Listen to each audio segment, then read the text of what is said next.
6 এতগুলো মলিকুল। তাহলে এখানে কি বলতে পারি, সিন্স অ্যাট এনি টাইম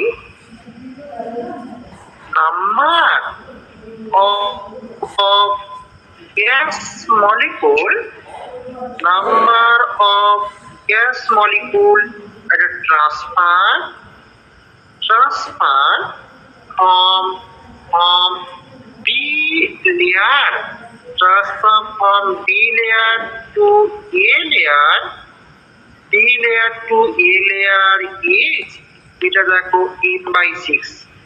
এটা কি সবার মিলছে? দেখো তো হিসাবে এটা কেন পেলাম, এটা আমি কি করে পেলাম একটু লিখে দিই এখানে, যদি কোনো তোমাদের প্রবলেম হয়। দেখো এখানে আমি বলতে পারি since all direction of motion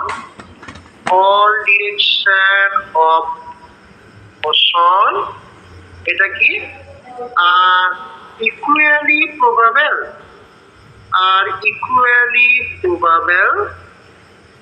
so in 3D তে number of molecules moving along one direction কত, number of molecule move along one axis is দেখো n/3, এটাকে আমি n/3 বললাম। এত সংখ্যক এগেন আপওয়ার্ড ডাউনওয়ার্ড মুভমেন্টটা দেখো যেহেতু ইকুয়ালি পাবে, again upward and downward movement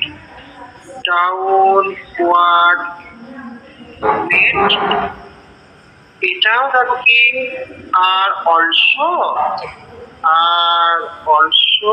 equally probable, এটাও যেহেতু সমান সম্ভাবনাময়। সো নাম্বার অফ মলিকুল এটা হ্যাভিং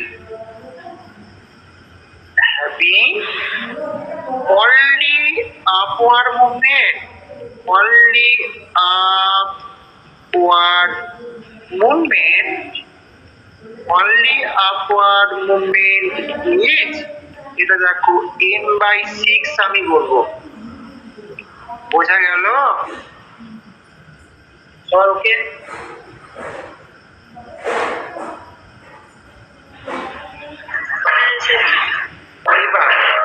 দেখো আমি যদি প্রত্যেকটা মলিকুলের অ্যাভারেজ ভেলোসিটি, আমি অ্যাভারেজ কেন কনসিডার করছি কারণ এর পরের চ্যাপ্টারে আসবো, সেখানে আমরা গ্যাসের গতির থেকে জানি কি যে প্রত্যেকটা মলিকুলের কিন্তু কোনো মুহূর্তে গতিবেগ সমান নয়, কারো বেশি কারো কম এরকম থাকে, এটা পরের চ্যাপ্টারে আসছি।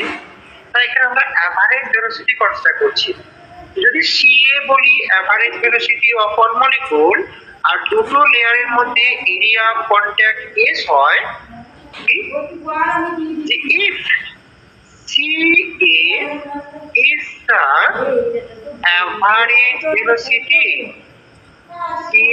the average velocity of all molecule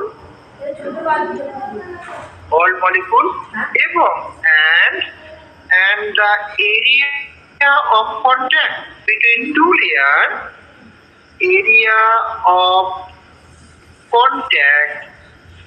এখানে অ্যাকচুয়ালি ডেরিভেশনটা কম, লেখাটা বেশি, এটাই তো problem. Area of contact between two লেয়ারের মধ্যে দেখো এইটা ধরো আমি বললাম যে ক্যাপিটাল এস কনসিডার করলাম যে এরিয়া অফ কন্ট্যাক্ট এস, তাহলে বলতে পারবে ওই n/c সংখ্যক মলিকুল যখন ট্রান্সফার হবে এক লেয়ার থেকে অন্য লেয়ারে, টোটাল মোমেন্টাম চেঞ্জ কত হবে বলতে পারবে? then total change in momentum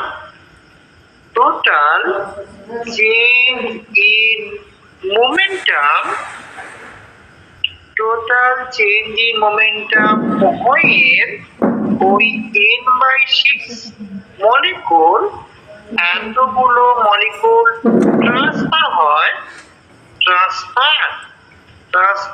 from from B to A layer, B থেকে A লেয়ারে যখন ট্রান্সফার হয় টোটাল মোমেন্টাম চেঞ্জ কত হবে?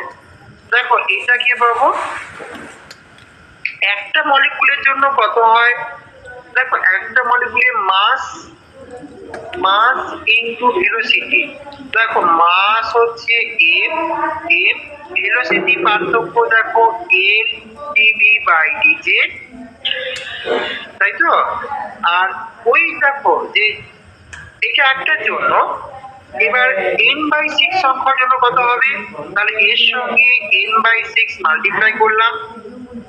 আর যে দেখো এরিয়া অফ কন্ট্যাক্ট যদি আমি ইউনিট করতাম তাহলে এটা হতো, কিন্তু এস যেহেতু এরিয়া অফ কন্ট্যাক্ট আছে তাই দেখো এই এস এরিয়া অফ কন্ট্যাক্ট দিয়ে এত মোমেন্টাম চেঞ্জ হচ্ছে, তাই দেখো এর মানটা n/6 into m l dv/dz into S আমরা পেলাম।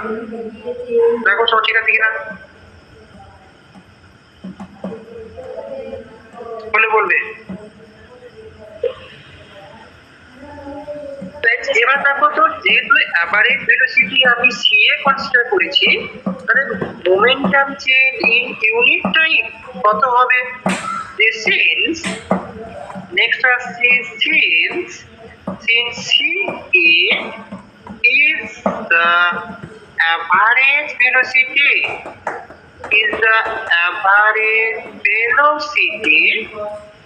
so change in momentum in unit time এ মোমেন্টাম চেঞ্জ কত হবে due to transfer of molecule from b layer to a layer, যে এই যে change in momentum in unit time, এই unit টাইমটা ভীষণ ইম্পর্টেন্ট। ইউনিট টাইম কি জন্য, due to exchange of molecule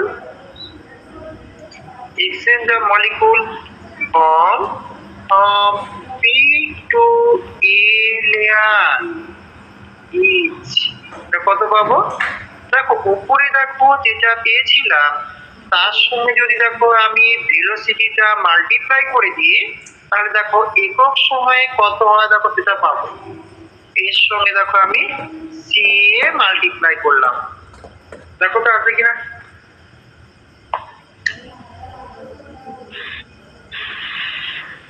গতিবেগের একক কি, অত সিমিন পার সেকেন্ড, তাহলে দেখো যেহেতু প্রত্যেকটা যদি গতিবেগ একক করতো তাহলে আমি ইউনিট টাইম তো বলছি, এক সেকেন্ডে কত মোমেন্টাম চেঞ্জ হবে, তাহলে গতিবেগটা মাল্টিপ্লাই করলে আমরা একক সময়ে কতগুলো পাবো পেয়ে যাবো।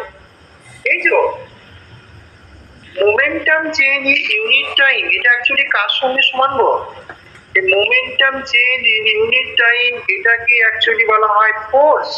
কারণ দেখো মোমেন্টামের ডাইমেনশন হচ্ছে যে মাস ইনটু ভেলোসিটি, মাস ভেলোসিটি দেখো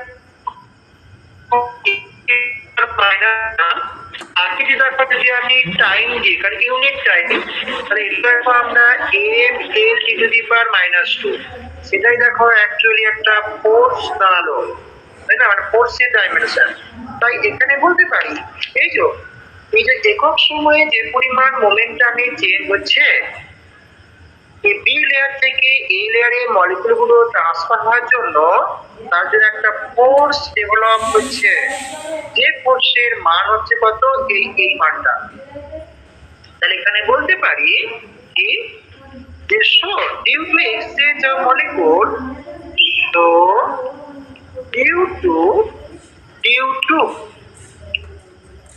so due to exchange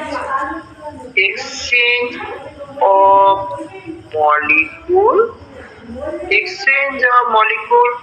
from a B layer to A layer, B layer to A layer কি হয়, a force is developed, একটা ফোর্স is developed, এই অ্যামাউন্ট অফ ফোর্স কত হবে? কারণ একক সময়ে যে পরিমাণ মোমেন্টাম চেঞ্জ হয় সেটাকে অ্যাকচুয়ালি ফোর্স বলা হয়, বুঝতে পারছো? অর্থাৎ amount of force, amount of force, এটা দেখো আমরা এই যে উপরে দেখো যা পেয়েছি সেটাই 1/6 m n/6 l d/dz into ca। তাহলে এইটা দেখো এই ফোর্সটা পেলাম মলিকুল গুলো বি লেয়ার থেকে এ লেয়ারে ট্রান্সফার হওয়ার জন্য। ওকে,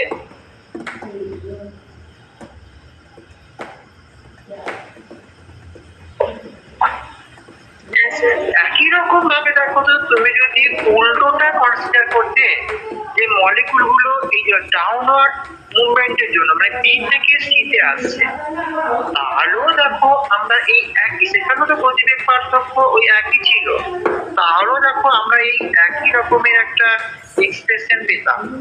এখানে বলতে পারি যে similarly if we consider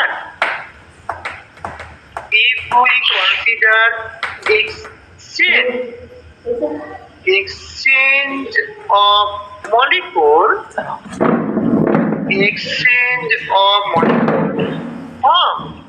from B to C layer,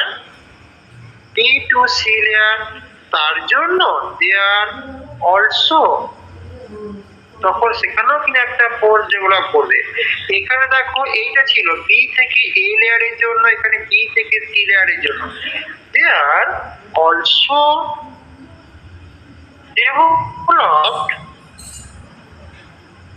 developed a force।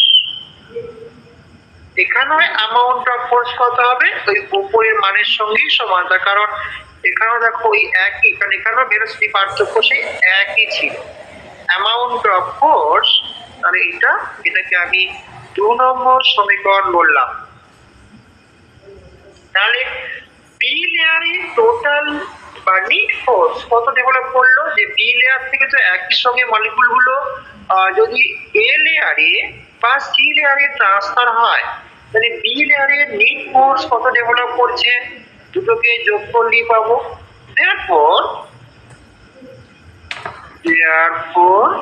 need force develop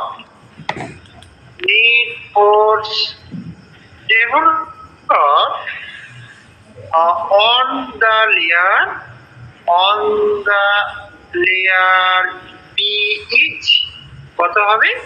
দুটো এটাকে যোগ করে দাও, তাহলে একটা দেখো আমি এইটা প্লাস করে দেখো আর একটা লিখবো, তাহলে এটা একটা লিখলাম প্লাস করে তুমি আর একটা লিখো। দুটোর জন্য দেখো দুটো পাচ্ছি, একটা আপার মুভমেন্টের জন্য আর একটা ডাউনওয়ার্ড মুভমেন্টের জন্য।